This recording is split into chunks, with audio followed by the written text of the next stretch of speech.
গত 4 দিনের টানা বৃষ্টি ও উজানের ঢলে তিস্তা নদীর পানি বৃদ্ধি পেয়েছে। রোববার রাতে ডালিয়া ব্যারেজ পয়েন্টে তিস্তার পানি বিপদসীমার 35 সেন্টিমিটার উপর দিয়ে প্রবাহিত হয়। তবে সোমবার সকাল থেকে কিছুটা পানি কমতে শুরু করে। বর্তমানে বিপদসীমার 20 সেন্টিমিটার নিচ দিয়ে পানি প্রবাহিত হচ্ছে। তিস্তার পানি বৃদ্ধির ফলে লালমনিরহাটে 9টি ইউনিয়ন প্লাবিত হয়েছে। পানিবন্দী হয়ে পড়েছেন 20,000 মানুষ।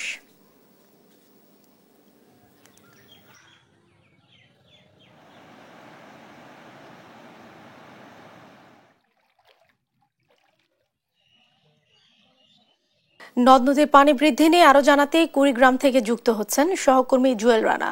জুয়েল, নদীর পানি বৃদ্ধিতে কয়টি গ্রাম প্লাবিত হয়েছে, পানিবন্দী মানুষের দুর্ভোগের চিত্র জানান, পাশাপাশি জানাবেন প্রশাসনের উদ্যোগের বিষয়েও।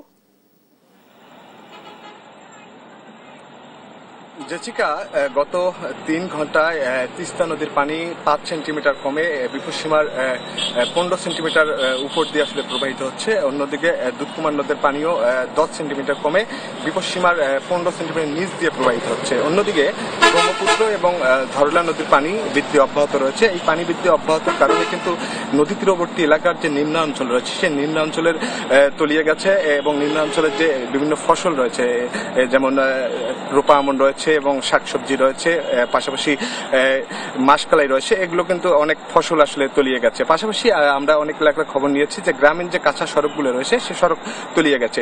নদী তীরবর্তী এলাকার মানুষ বলছে যে অসময়ে যে আকস্মিকভাবে এই বন্যা পরিস্থিতি আসলে সৃষ্টি হয়েছে। তারা বলছেন যে দ্রুত যদি আসলে পানি নেমে না যায় সেক্ষেত্রে কিন্তু কৃষি সহ বিভিন্ন আসলে ক্ষয়ক্ষতি হবে। তারা মানে বলছেন যে যদি স্থায়ী হয় পানি 5 থেকে 7 দিন, সেক্ষেত্রে কিন্তু রোপা আমনের বড় একটা ক্ষতি হতে পারবে। পাশাপাশি এই পানি বৃদ্ধির ফলে কিন্তু নদ নদীর 10টি পয়েন্টে কিন্তু তীব্র আকার ধারণ করেছে ভাঙন।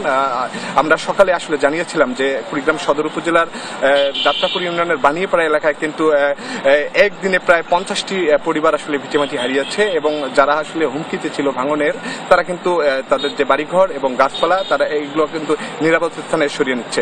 এছাড়াও আমি এই বিষয়ে কৃষি বিভাগের সঙ্গে কথা বলেছি। কৃষি বিভাগ বলছেন যে গত 2 দিনের যে পানি বৃদ্ধি তার কারণে কিন্তু প্রায় 1700 হেক্টর জমির বিভিন্ন ফসল আসলে পানিতে নিমজ্জিত হয়েছে। তারা বলছেন যে তাদের মাঠ পর্যায়ে লোকজন কাজ করছে, তারা পরবর্তীতে আসলে কি পরিমাণ ক্ষয়ক্ষতি হয়েছে পরে জানাতে পারবে। পাশাপাশি আমি এই বিষয়ে আবহাওয়া অফিসের সঙ্গে কথা বলেছি। আবহাওয়া অফিস বলছে গত 24 ঘন্টায় কুড়িগ্রামে 24 মিলিমিটার বৃষ্টিপাত হয়েছে। তারা বলছেন যে আগামী আরো একদিন বৃষ্টি হওয়ার সম্ভাবনা রয়েছে এবং পানি উন্নয়ন বোর্ড বলছে যে আরো 2 দিন কুড়িগ্রামের যে নদ নদীর পানি সেটি কিন্তু বৃদ্ধি পেতে পারে এবং বৃদ্ধি পেলে কিন্তু ধরলা, ব্রহ্মপুত্র সহ অন্যান্য যে নদ নদীর পানি বিপদসীমা অতিক্রম করার আশঙ্কা করছে পানি উন্নয়ন বোর্ড।